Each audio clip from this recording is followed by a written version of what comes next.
સંખ્યામાં પેલા તો કેટલા બેઝિકલી આપણે ઘન આવડતા હોવો જોઈએ. એક એકનો ઘન કેટલો થાય?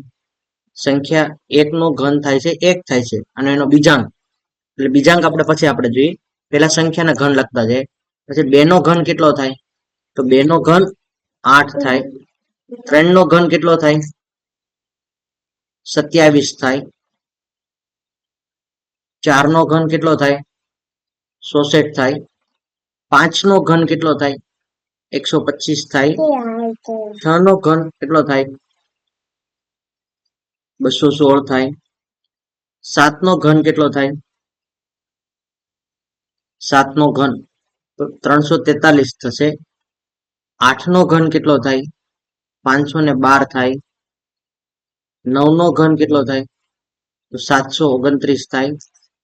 અને 10 નો ઘન એટલે કે 1000. હવે બીજાંક કે બીજાંક એટલે શું? તો બીજાંક એટલે કે અંકોનો સરવાળો. તો અંકોનો સરવાળો તો અહીંયા અંક કેટલા છે? 1. તો અંકો તો સરવાળો 1 જ થવાનો. અહીંયા 8 તો 8 જ થાય. પછી અહીંયા બીજાંક આનો શું થશે? તો 2 ને 7 કેટલા થાય? 2 + 7 એટલે કે 9. 6 + 10 કે હજુ બીજાંકનો રૂલ છે એવો હોય છે કે અંકોનો સરવાળો તો મને એક જ અંક મળવો જોઈએ. તો 6 + 4 કરો એટલે તમને કેટલા જવાબ મળે? 10 મળે. 10 એટલે 2 અંક છે અહીંયા, તો એ અંકોનો સરવાળો કરો એટલે કે 1 + 6 1 + 0 કરશો એટલે તમને કેટલા મળશે?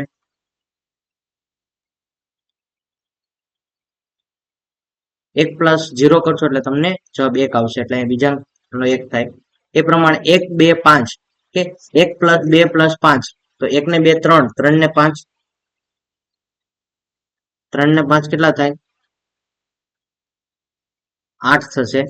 પછી 2 ને 1 6, 6 ને સોરી 2 ને 1 3, 3 ને 6 કેટલા થાય? 9 થાય. પછી 3 ને 4 7, 7 ને 3 10 તો ફરી વાર 10 આવ્યા એટલે 2 અંક થઈ જાય. 2 અંકનો એટલે અંકોનો તો 1 + 0 એટલે કેટલા થઈ જાય? 1 થઈ જાય. એમ 5 ને 1 6, 6 ને 2 7 8, પછી 7 ને 2 9, 9 ને 9 18 કે તો 18 એટલે શું થાય? પાછો અંકોનો સરવાળો 1 + 8 કેટલા થાય? તો 9. અને અહીંયા પાછો 1 + 0 + 0 + 0 એટલે તમારો જવાબ શું આવશે?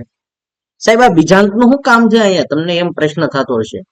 બીજાંક જો કોઈ પણ અંકનો બીજાંક છે એ 1 8 અથવા 9 હોય તો જ તે સંખ્યા છે પૂર્ણઘન સંખ્યા છે, નહીતર તે પૂર્ણઘન સંખ્યા નથી.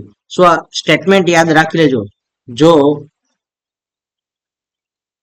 કોઈ સંખ્યા નો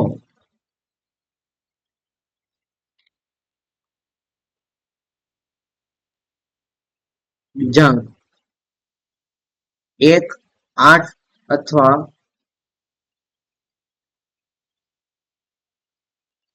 9 હોય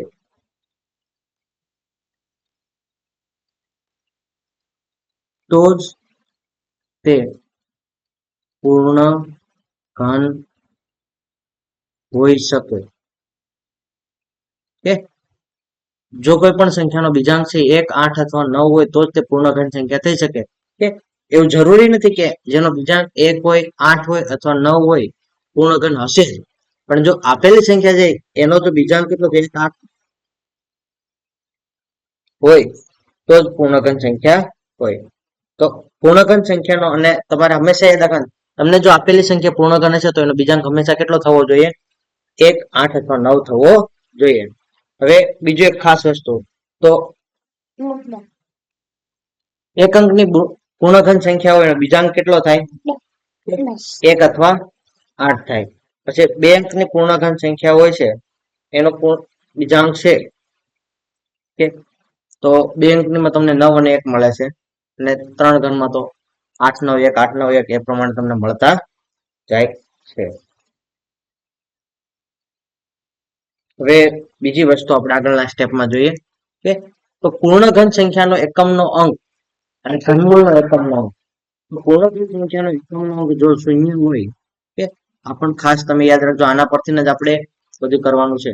તો પૂર્ણઘન સંખ્યાનો એકમનો અંક 0 હોય તો ઘનમૂળનો એકમનો અંક શું થાય? 0 થાય. પૂર્ણઘન સંખ્યાનો એકમનો અંક 1 હોય તો ઘનમૂળનો એકમનો અંક 1 થાય. પૂર્ણઘન સંખ્યાનો એકમનો અંક 2 હોય તો ઘનમૂળનો એકમનો અંક 8 થાય. કે આ યાદ રાખજો. હજી કહું છું તમને, 0 હોય ત્યારે 0 થાય, 1 હોય ત્યારે 1 હોય, 2 હોય ત્યારે 8 થાય, પછી 3 હોય ત્યારે 7 થશે, 4 હોય ત્યારે 4 થાય, 5 માં 5 થાય, 6 હોય ત્યારે 4 સોરી 6 હોય ત્યારે 6 થાય, 7 હોય પૂર્ણઘન સંખ્યાનો એકમનો અંક ત્યારે 3 થાય ઘનમૂળનો એકમનો અંક. પછી જો પૂર્ણઘન સંખ્યાનો એકમનો અંક 8 હોય તો ઘનમૂળનો એકમનો અંક 2 થાય. પૂર્ણઘન સંખ્યાનો એકમનો અંક 9 હોય તો ઘનમૂળનો એકમનો અંક શું થાય? 9 થાય. તો તમારે થોડુંક અહીંયા રિવર્સમાં યાદ રાખવાનું કે 2 હોય ત્યારે 8 થાય ને 8 હોય ત્યારે શું થાય છે? 2 થાય છે. અને 3 હોય ત્યારે 7 થાય, 7 હોય ત્યારે 3 થાય. કે બાકી બધા એમાં જે એકમનો અંક હોય 1 4 કે 0 1 4 5 6 અને 9, તેમાં બધામાં એકમનો જે હોય એનો એ જ રહેતો હોય છે. હવે ઘનમૂળ શોધવાની જે રીત છે કે એનો આપણે પાલન કરીએ તો એનો નિયમ પ્રમાણે આપણે લઈએ છીએ કે 4913. કેટલા? 4913. પછી બીજો અંક એક રકમ લઈએ તો કેટલી છે? તો 2744. પછી ત્રીજો અંક લઈએ 17,000 1,17,616. આપણી પાસે 3 પ્રશ્ન છે. ત્રણેય પ્રશ્નનો આપણે શું કરીએ? ઘનમૂળ અહીંયા શોધવાનો પ્રયત્ન કરીએ. તો ઘનમૂળ શોધવા માટે તમારે શું કરવાનું? જે અંક આપેલ છે અહીંયા ઘનમૂળની નિશાની આવી હોય શું હોય? આમ વર્ગમૂળ જે જ કરી નાખો ને માથે 3 લખ નાખો એટલે તમારું ઘનમૂળની નિશાની થઈ ગઈ. હવે તમારે જે આ 3 નંબર છે, ત્રણેય નંબરની અંદર એક ભાગ પાડવાનો છે. છેલ્લા 3 અંકની નીચે એક ભાગ પાડી દો, છેલ્લા 3 અંકનો. અને આગળનો અંક છે એના આધારે આપણે બીજું ડિસાઈડ કરશું. ચાલો હવે અહીંયા છેલ્લો અંક છે કે છેલ્લા 3 અંક છે એનો છેલ્લો અંક શું છે? 3 છે. તો 3 હોય પૂર્ણઘન સંખ્યાનો એકમનો અંક 3 હોય ત્યારે ઘનમૂળ એકમનો અંક શું થાય છે? અહીંયા તમે જુઓ તો 3 માં 7 થાય. શું થાય? 3 માં 7 થાય. એ જ પ્રમાણે આ છેલ્લા 3 અંક છે એમાં છેલ્લો અંક શું છે? 4 છે. તો પૂર્ણઘન સંખ્યાનો એકમનો અંક 4 હોય ત્યારે ઘનમૂળનો એકમનો અંક શું થાય? 4 થાય.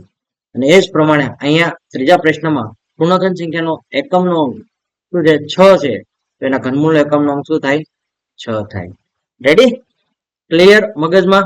હવે બીજી વસ્તુ, તો આ 4 છે કે જે આગળના અંક માટે કે આ 4 છે કઈ પૂર્ણઘન સંખ્યા કરતા મોટી છે? કે એનાથી સહેજ નાની હોય પૂર્ણઘન સંખ્યા કઈ? તો 1 થાય. 4 થી નાની પૂર્ણઘન સંખ્યા કઈ આવે? 1 આવે. એ જ પ્રમાણે 2 થી નાની પૂર્ણઘન સંખ્યા કઈ આવે? 1 આવે. એ જ પ્રમાણે 175 થી નાની પૂર્ણઘન સંખ્યા કઈ આવે? તો 125 આવે. કે તો 175 ગ્રેટર ધેન 125, અહીંયા 2 ગ્રેટર ધેન 1 અને 4 ગ્રેટર ધેન 1. હવે અહીં શું લખવાનું? 4 ગ્રેટર ધેન 1 છે. 1 એટલે કોનો ઘન થાય? 1 નો જ ઘન થાય.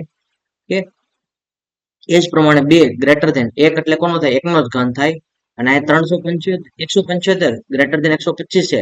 175 ગ્રેટર ધેન 125, 125 એટલે કોનો ઘન થાય? 5 નો ઘન થાય. તો અહીંયા જે સંખ્યા હોય ને એ દશક નો અંક થાય. કઈ સંખ્યા છે? 1 છે. તો આપણી પાસે જે પહેલી સંખ્યા આપેલી છે આ 4, તો 4 ના આધારે આપણે શું ઉતારવાનું? 1. શું ઉતારવાનું? 1. એ જ પ્રમાણે અહીં તમારી પાસે શું આપેલ છે? 2 આપેલ છે. તો 2 ના આધારે તમારે શું ઉતારવાનું છે? 1 ઉતારવાનું. કે કારણ કે અહીંયા જે સંખ્યા હોય ને એ આવે. અહીંયા શું છે? 5. તો 175 એટલે કે દશક નો અંક શું થશે? 5. અહીંયા તમારે ફાઇનલી આવો આન્સર આવે, શોર્ટમાં લખી નાખવાનો છે. આજ આપણી શોર્ટકટ રીત છે. કે આ તમને સમજાયું એ આપણે સમજવા માટે મગજની અંદર ફિટ કરી દેવાનું. તમારે સ્ટેપ રિપ્રેઝેન્ટ કરવા હોય તો આ પ્રમાણે સ્ટેપ એના લખી શકાય. એટલે 4 9 1 3 નું ઘનમૂળ શું થાય છે? 17 થાય છે. શું થાય છે? 17. એ જ પ્રમાણે 2744 નું ઘનમૂળ શું થાય છે? 14 થાય છે. અને એ જ પ્રમાણે અહીંયા 1,75,616 નું ઘનમૂળ શું થાય છે? 56 થાય છે. હજી આપણે થોડા દાખલા જોઈએ કે તો એ તમારે હોમવર્કમાં મને કરીને મેસેજમાં મોકલવાના છે. એનો આન્સર શું આવે છે આપણે પ્રશ્ન તમે નોંધી લેજો.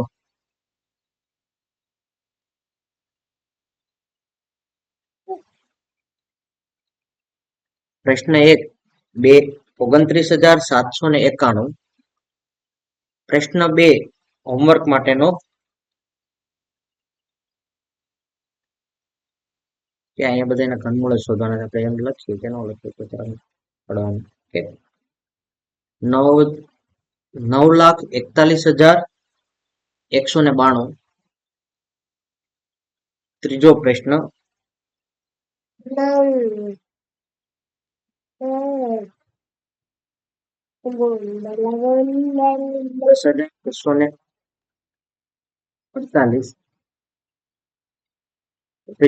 ચોથો પ્રશ્ન 68,921. પાંચમો પ્રશ્ન 1,57,466. હજી પ્રશ્ન થોડા લખીએ તો છઠ્ઠો પ્રશ્ન 9,12,673. સાતમો પ્રશ્ન 4,38,974. આટલા પ્રશ્ન છે કે જેનો શું જવાબ આવે છે તે મને તમે કોમેન્ટમાં બતાવજો.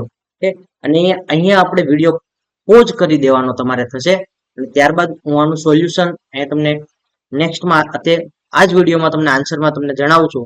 તમે વિડીયો પોઝ કરી દો ને તમે આન્સર લખી તમે નોટ ડાઉન કરી લો અને પછી વિડીયો સ્ટાર્ટ કરીને તમારો આન્સર વેરીફાઈ કરી દો. તમને કેવી મજા આવી કે એ મને કોમેન્ટમાં શેર કરવાનું ભૂલતા નહીં. તો હવે આપણે અહીંયાનો સોલ્યુશન જોઈએ છે. તો સોલ્યુશન ની અંદર હવે તમારે આન્સર લખવાનું કે અહીંયા એકમનો અંક શું છે આમાં 1. તો પૂર્ણઘનનો એકમનો અંક શું થશે 1 થશે. પછી 29 છે એ કઈ પૂર્ણઘન સંખ્યા કરતા નાની છે? સોરી, આ તો 27 થાય. 29 થી નાની પૂર્ણઘન સંખ્યા કઈ થાય? 27 થાય. તો 27 નો ઘનમૂળ કેટલું નીકળે? 3 થાય. તો આ કોનો ઘન છે? 31 નો ઘન થાય. પછી એ જ પ્રમાણે અહીંયા 192 નો 2 કોનો ઘન આવે? 8. જ્યારે 2 હોય પૂર્ણઘન સંખ્યાનો એકમનો અંક ત્યારે 8 એકમનો અંક થશે ઘનમૂળનો. અને 941 એ કઈ પૂર્ણઘન સંખ્યા કરતા એના કરતા નાની કઈ પૂર્ણઘન સંખ્યા છે? તો 729 છે. તો 729 નું ઘનમૂળ કેટલું નીકળે? 9. તો અહીંયા આ કોનો ઘન છે? 98 નો ઘન છે. એ જ પ્રમાણે આ ત્રીજા પ્રશ્નમાં એકમનો અંક 8 છે. એકમનો અંક 8 હોય તો પૂર્ણઘન સંખ્યાનો એકમનો અંક શું થાય? 2 થાય. અને 10 છે તો 10 થી નાની પૂર્ણઘન સંખ્યા કઈ? 8. 8 નું ઘનમૂળ કેટલું નીકળે? 2 નીકળે. એટલે 22 નો ઘન છે. એ જ પ્રમાણે આ પ્રશ્નમાં એકમનો અંક 1 છે તો પૂર્ણઘન સંખ્યાનો એકમનો અંક શું થશે? 1 થશે. 68 થી નાની પૂર્ણઘન સંખ્યા કઈ? 66. તો 66 નું ઘનમૂળ શું થાય? 4 એટલે 41. ને એ જ પ્રમાણે આમાં 466 નો એકમનો શું છે? 4 એટલે પૂર્ણઘન સંખ્યાનો એકમનો અંક 4. અને 157 થી નાની પૂર્ણઘન સંખ્યા કઈ? 125. 125 કોનો ઘન થાય? 5 નો. કે એના પછી અહીંયા 673 એનો એકમનો અંક 3 એટલે પૂર્ણઘન સંખ્યાનો એકમનો અંક શું થાય? અહીંયા 3 લખવાનું ભૂલતા નહીં હો. 673 3 હોય ત્યારે પૂર્ણઘન સંખ્યાનો એકમ શું થાય? પૂર્ણઘન સંખ્યાનો એકમનો અંક 3 હોય ત્યારે ઘનમૂળનો એકમનો અંક શું થાય? 7 થાય. અને આગળની 912 એટલે એનીથી નાની પૂર્ણઘન સંખ્યા કઈ? 729. 729 એટલે કોનો ઘન થાય? 9 નું. એટલે 97 નો ઘન થશે.